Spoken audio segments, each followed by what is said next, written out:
شوفوا لي هالصينية الحلوة اللي بتشهي. رح نقطعها.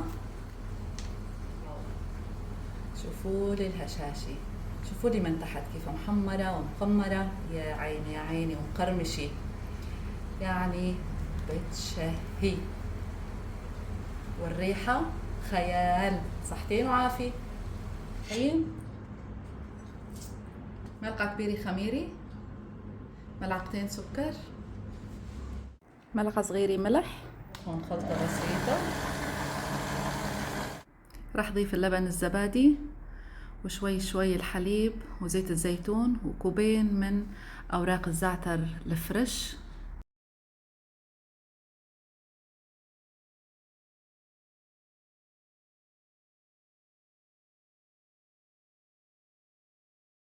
نحط شوي حبة البركة وشوية زيتون.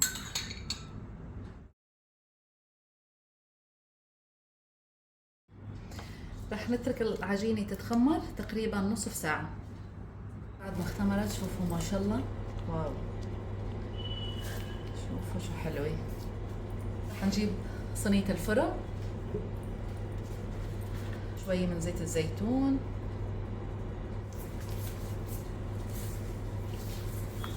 رح احط العجينة عليها. ما شاء الله، شايفين العجينة شو حلوة. رح نفردها شوي بإيدنا. يا سلام، أطيب فطيرة بالزعتر الفريش غير شكل.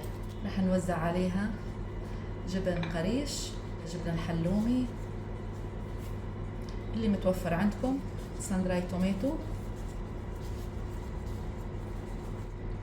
كمان رح وزع شوي من شرحات الزيتون، كمان رشة من حبة البركة على الوجه، ورشة كمان من الزعتر الناشف لنعزز النكهة، وحاب يضيف شوي من بذور اليقطين.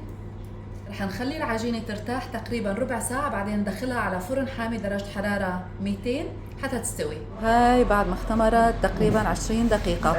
صحتين وعافية.